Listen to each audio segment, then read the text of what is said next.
सस्ता बाजार आपके लिए लाया है जबरदस्त ऑफर। सबसे कम कीमत में बेहतरीन क्वालिटी के रेडीमेड कपड़े। सस्ता बाजार हाजरा हज्जीन मस्जिद के पास, मोबाइल टावर के सामने, अक्सा कॉलोनी, मालेगांव। मानव समाचार, मानवता के हक में। मालेगांव शहर के मौजूदा एमएलए जो मैं अव्वल दिन से बोल रहा था कि मालेगांव के मसाइल पर कोई सवाल असेंबली में नहीं लगाएंगे, वो सिर्फ पीछा छुड़ाने के लिए 2-5 मिनट बोलेंगे और पीछा छुड़ाएंगे। मगर पीछा भी ऐसा छुड़ाया गया कि मालेगांव शहर को ही शक के घेरे में डाल दिया गया। मालेगांव शहर में जब से एसआईटी आई है, लोग परेशान हैं। माइनॉरिटी डिफेंस कमेटी उनकी हर तरीके से मदद कर रही है, मगर सरकार का इतना दबाव है, सरकार का डिपार्टमेंट पर, पुलिस डिपार्टमेंट पर इतना दबाव है कि आज तक एसआईटी के मामले में छावनी पुलिस स्टेशन में जितनी भी एफआईआर हुई है, उस पर एसआईटी ने या छावनी पुलिस स्टेशन ने या मालेगांव पुलिस महकमे ने एक भी प्रेस कॉन्फ्रेंस नहीं ली है कि उन्होंने एफआईआर किस लिए दाखिल की है। लेकिन मौजूदा एमएलए ने जब असेंबली हाउस में ये बोला कि किरीट सुमैया मालेगांव आए और मालेगांव शहरियान को देखने के बाद उनको गुमान हुआ, लफ्ज़ गुमान असेंबली हाउस में जो बोला गया कि उनको गुमान हुआ कि यहाँ पर बांग्लादेशी और रोहिंग्याई हैं। गुमान होने का मतलब यह है कि क्या हमारे चेहरे पर लिखा है कि हम बांग्लादेशी हैं? सारे शहर को पता है, पूरे महाराष्ट्र को पता है, मैं कहता हूँ पूरे मुल्क को पता है कि मालेगांव शहर के साथ जो रवैया अपनाया जा रहा है वो सोची समझी साजिश है। कोई गुमान नहीं है, ना यहाँ किसी के चेहरे पे लिखा है कि वो बांग्लादेशी है और न यहाँ पर एक भी बांग्लादेशी निकलने वाला है, ये भी हमको पता है। सिर्फ मकसद ये है कि मुसलमानों को परेशान किया जाए। और जब वो सवाल कर रहे थे, क्वेश्चन तो था नहीं, मगर सरकार से अगर वो ये पूछते कि अभी तक की इंक्वायरी में आप बताओ कितने बांग्लादेशी निकले, तो सरकार अगर वहाँ जवाब देती तो उस बात को कहीं ना कहीं दूसरे कोर्ट में या दूसरे मामलात में उसकी मदद हो सकती थी। मगर उन्होंने सरकार से कोई बात नहीं पूछी, सिर्फ सरकार की चापलूसी की। बजट पर बोल रहे थे, जिस तरह बिल्ली की नीयत हमेशा छिछड़े में होती है, उसी तरह मौजूदा एमएलए की नीयत भी छिछड़े में थी। वजीर मालियात अजीत दादा पवार की तो ऐसी तारीफ कर रहे थे कि फरिश्ते उतर के आने वाले हैं उनके लिए। इस तरह की तारीफ सरकार में कर रहे थे जिन्हें मौजूदा एमएलए को बजट का ओ बो को ABCD नहीं समझता, जिनकी बजट पे कोई स्टडी नहीं थी।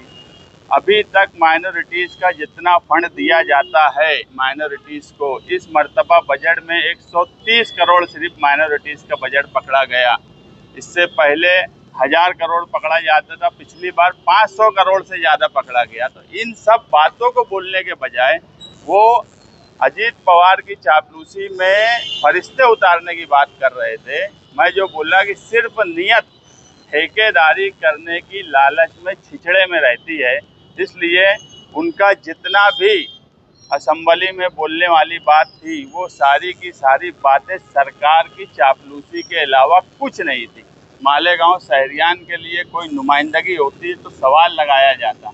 जिस तरह प्याज पर सवाल लगाया गया, उस तरह एसआईटी के मामले में मौजूदा एमएलए ने सवाल क्यों नहीं लगाया, ये शहरियान को सोचने का सवाल है। सिर्फ आम ज़बान में, उनकी ही ज़बान में आंख छुड़ा लेना, जिसको वो बोलते हैं कि आंख छुड़ा लेना, उन्होंने आंख छुड़ाने के अलावा कोई नुमाइंदगी नहीं की। बुनकरों के ताल्लुक से उनके पास कोई मालूमात नहीं, बुनकरों की नुमाइंदगी का सिर्फ भरम भरते हैं। एक केस MERC में महावितरण ने केस नंबर 217/2024 में दाखिल किया। उसमें उन्होंने बिजली का दाम बढ़ाने की बात बोली। 28 फरवरी 2025 को नासिक में उस पर हेयरिंग हुई और किसी भी पावर महावितरण की हेयरिंग पर जो रिप्रेजेंटेटिव होते हैं वो या तो MP होंगी पब्लिक की तरफ से, या MLA होगा या MLC होगा। हमें तो MLC से कोई लेना देना नहीं, मगर ना मौजूदा एमपी 28 फरवरी 2025 को बुनकरों के लिए नासिक में हाजिर थी, ना मौजूदा एमएलए जो बुनकरों की नुमाइंदगी का हर वक्त भरम भरते हैं वो भी हाजिर नहीं थे। ना ही उन्होंने ये सवाल वहाँ पूछा कि बजट में जो सब्सिडी इससे पहले दी गई रईस शेख के स्टडी ग्रुप बनाने के बाद, तो वो सहूलत आज कायम है कि नहीं है। अगर बजट पर बोल रहे थे तो बजट बुक पढ़ना चाहिए था, उसके जो डाटा थे डाटा के साथ बात रखना चाहिए थी, मगर उन्होंने ना कोई डाटा रखा ना उस पर बात की। स्टडी ग्रुप जो बना था, अगर वो स्टडी ग्रुप की भी स्टडी कर लिए होते तो कम से कम वहाँ पर ये बात बोले होते कि स्टडी ग्रुप में उस वक्त चंद्रकांत दादा पाटिल ने जो सहूलत दी थी 1 रुपये की और 75 पैसे की, इसके अलावा भी स्टडी ग्रुप ने कई डिमांड की थी। उन डिमांड पर अगर वो कोई बात बोलते बुनकरों के लिए तो मैं मानता कि वो बुनकरों की स्टडी करके बात कर रहे हैं। इससे पहले दिल्ली गए, टेक्सटाइल पार्क की बात असेंबली में या महाराष्ट्र के शासन में महाराष्ट्र सरकार को बोलने की बात ही बेवकूफ़ी वाली बात है। टेक्सटाइल पार्क का सवाल दिल्ली सरकार से है। टेक्सटाइल पार्क एक अमरावती में ना, अमरावती में एक टेक्सटाइल पार्क बनने की बात है, आज तक वो पूरा नहीं हुआ। ये बड़ा इलेक्शन जीतने के बाद असद अवैसी साहब के पास साथ गए थे दिल्ली, कुछ ऐसे लोगों को लेकर जो बिजली कंपनी के तोड़ीबाज हैं, चोर हैं, वो उनके आसपास रहते हैं, जो बिजली चुराने का काम करते हैं और सारे दूसरे बुनकर उनकी वजह से तकलीफ में रहते हैं। ऐसे लोगों को लेकर एक जंबो जेट काफिला लेकर दिल्ली गए और आने के बाद ऐसा कहा गया कि अब तो बुनकरों के लिए ये सहूलत मिलेंगी, अब तो बुनकरों को वो सहूलत मिलेंगी। अवैसी साहब बात कर लिए तो उसका क्या हुआ, उस पर कभी कोई बात नहीं बोलते। कोई ऐसी दमदार नुमाइंदगी उनकी तरफ से नहीं होती। असेंबली हॉल में जिस तरीके से बोलना चाहिए, अगर आप सरकार के खिलाफ हो या फिर सरकार पर तनकीद करने की बात है। लाडली बहन की स्कीम पूरा शहर जानता है, पूरा महाराष्ट्र जानता है कि एक इलेक्शन के वक्त दी गई स्कीम थी, उसके बाद 5 लाख लोगों के नाम काटे गए, कई हजार ख्वातीन के मालेगांव में पैसे नहीं आए, उसकी स्टडी इन्होंने करना चाहिए थी। लाडली बहन के नाम पे तारीफ पे तारीफ, तारीफ पे तारीफ, सिर्फ चापलूसी, इसके अलावा मौजूदा एमएलए कोई काम नहीं करते। सिर्फ पुलिस डिपार्टमेंट की चापलूसी, सरकार की चापलूसी और मालेगांव शहरियान को बेयार और मददगार छोड़ देने का काम मौजूदा एमएलए कर रहे हैं। हम हर वक्त ये बात बोल रहे हैं कि अब हम मौजूदा एमएलए को नहीं जगाने का काम करेंगे। हमने पिछला 18 साल देख चुका उनका।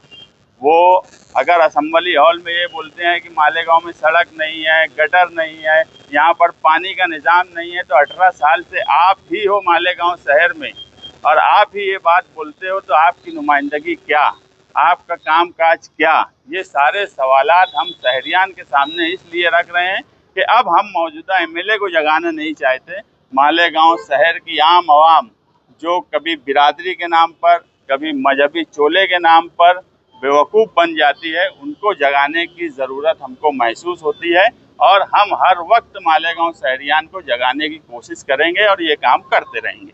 तकरीर के अंदर पावरलूम और जो आप मुद्दा बताएं, इसके अलावा भी और दूसरा भी मुद्दा कि कोर्ट जिहाद के नाम पे जो पैसा आया अब उसमें तो ऐसा है कि मौजूदा एमएलए बोल रहे हैं कि मेरे पास नहीं आया, दूसरे जो 162 रोड से आसिफ भाई आ रहे वो बोल रहे मेरे पास नहीं आया, तीसरे तो हम थे 3 नंबर पे, हमारे पास भी नहीं आया, तो फिर आया किसके पास? सवाल ये नहीं था, सवाल ये था, मैं इससे पहले भी बोला कि लिस्ट के साथ वहाँ बोलना चाहिए था कि किन लोगों के अकाउंट में आया।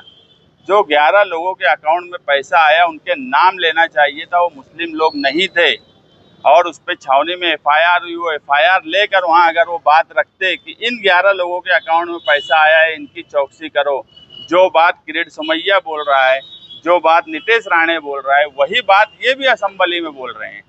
इनकी बात में और उनकी बात में कोई फ़र्क नहीं है। फ़र्क मैं जब मानता जब छावनी की एफआईआर लेकर वो असेंबली में बोलते कि ये 11 लोगों की चौकसी करो जिनके अकाउंट में पैसा आया है, उसमें एक भी मुस्लिम नहीं है, तो फिर ये और जिहाद कैसे हुआ? इसको बोला जाता है स्टडी करके कोई बात करना। मैं पहले ही बोला, ना उनको मराठी आती है, ना उनको अंग्रेजी आती है, उनको ना बजट समझता है, उनको ना FIR समझती है। 120 बी कलम को हर वक्त बोलते हैं कि देशद्रोही कलम है। 120 बी बच्चा बच्चा मालेगांव का बोलेगा कि वो प्लानिंग की दफा है। हर वक्त देशद्रोही की कलम, देशद्रोही की। तो वो बताना क्या चाहते हैं कि मालेगांव शहर में देशद्रोही है। अगर इस तरह की बात MLA जैसा आदमी बोलेगा तो डिपार्टमेंट और सरकार में बैठे हुए लोग हंसेंगे कि जिस आदमी को कलम की डिफिनेशन नहीं समझती वो आदमी मालेगांव शहर की नुमाइंदगी कर रहा है। समस्या को आगे भी आगे तक कंप्लेन करेंगे, ये बोला और कहा कि जांच जो है जांच नीचे ना हो जाए, दूध का दूध पानी का पानी सामने आ जाए। मुझे बताओ कि हिंदुस्तान में कौन सी एजेंसी पर हम भरोसा कर सकते हैं? मैं मानता हूँ किसी एजेंसी पर भरोसा नहीं किया जा सकता। अगर कुछ भरोसा किया जा सकता है तो सिर्फ और सिर्फ न्यायालय पे, कोर्ट पर ही हम भरोसा कर सकते हैं। एजेंसी पे तो हमको कतई भरोसा नहीं है। हमने दिल्ली फसाद में उमर खालिद को भी देखा है। बहुत से ऐसे लोग हैं जो लोग NRC के वक्त अपनी अपनी तहरीकें चला रहे थे, आज सबकी ज़बान एजेंसियों ने बंद की है। एजेंसियां सरकार के दबाव में काम करती हैं, इसलिए हमको एजेंसी पे कतई भरोसा नहीं है। और ये जो बोलते हैं कि ATS को आने दो, NIA को आने दो, ये सरकार की ज़ुबान बोलते हैं। जो सरकार चाहती है वो बोलते हैं। ये कभी मुखालफत इसलिए नहीं करते कि इनका खुद का तालमेल है, सरकार में बैठे हुए लोगों के साथ इनका तालमेल है। बिल्ली की नीयत छिछड़े में है। सिर्फ 2, 5, 10 करोड़ ठेकेदारी और कमीशन खोरी के लिए मुझे मिल जाए, इसके अलावा उनकी कोई नीयत नहीं रहती। नहीं तो मुझे आज हिंदुस्तान में बताओ, अगर अबू आसिम आज़मी साहब सस्पेंड नहीं होते तो मालेगांव का SIT का सवाल आज क्वेश्चन लगा होता और जिसपे सरकार को बात बोलना पड़ती। मगर अफसोस हमारे लिए ये हो गया कि इस बजट अजलास में उन्हें बगैर कानून और कानून का गलत इस्तेमाल करके सस्पेंड किया गया। तो मैं यही बात बोलता हूँ कि मौजूदा MLA सरकार में बैठे हुए लोग हो, किरीट सोमैया हो, नितेश राणे हो, इनकी हर वक्त तारीफ ही करेंगे। ये जो बात बोलेंगे वही बात बोलेंगे। एक बात का मैं एक जुमला असेंबली में बोला हुआ कि किरीट, मैं फिर दोबारा बोलूँगा, किरीट सोमैया को मालेगांव आने के बाद गुमान हुआ मालेगांव वालों को देखकर। तो ये उसी की ज़बान बोली जा रही है ताकि डिपार्टमेंट को भी ये लगे कि यार बात कुछ ना कुछ है, इसीलिए गुमान हुआ। गुमान होना, गुमान लफ्ज़ जो है ये असेंबली में बोलने वाला लफ्ज़ नहीं था। ये चापलूसी किरीट सोमैया ही कर रहे थे। और मैं ये बात मानता हूँ कि ये कहीं ना कहीं इनका आपस में तालमेल है। इनको बजट और कुछ न कुछ की कोशिश में कमीशन खोरी और ठेकेदारी के लिए ये उनकी चापलूसी हर वक्त करते रहे और आगे भी करते रहेंगे। मालेगांव आए और कल बांग्लादेश और रोहिंग्या मुसलमानों का पुतला भी जलाया। उन्होंने कहा कि 1000 बोगस अर्जी पाई गए, इन सब की जांच और चालू है, इनको सबको बाहर भेजा जाए। मैं यही बात बोला कि अगर मौजूदा MLA असेंबली में ये पूछ लेते कि कितने लोग बांग्लादेशी और इसमें मिले, उनकी लिस्ट आप सरकार बताए, या डिपार्टमेंट क्वेश्चन लगाते तो उनको बताना पड़ता, तो ये सवाल नहीं होता। किरीट सोमैया एक नैरेटिव मालेगांव के नाम पे सेट कर रहे हैं। सिर्फ उनका मकसद है कि मालेगांव में बांग्लादेशी का एक हवा खड़ा कर दिया जाए और उस नाम से दूसरी तरफ वो फ़ायदा उठाएं, इसके अलावा कोई मकसद नहीं है। मैं कल भी एक बात बोला था कि जो लोग नहीं मिल रहे हैं, यहाँ पर अभी कुछ लोग को मैं बुलाया जिन्होंने अर्जी दी हुई थी, उनको ना फ़ोन आया है ना नोटिस आई है।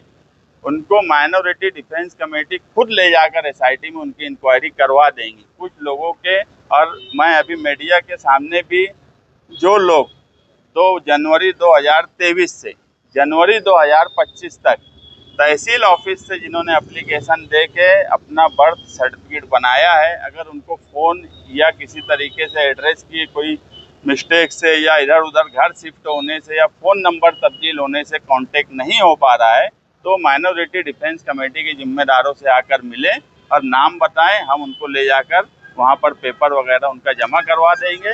हमको कल भी भरोसा था, आज भी भरोसा है कि एक भी बांग्लादेशी नहीं है। मगर कुछ लोग के एड्रेस और नाम नहीं मिलने से ये कोताही डिपार्टमेंट की है। मगर किरीट सोमैया शहरियान पर थोप कर जा रहे हैं कि जो नहीं मिल रहे हैं उनको लेकर जाओ, उनके बाप का राज है क्या?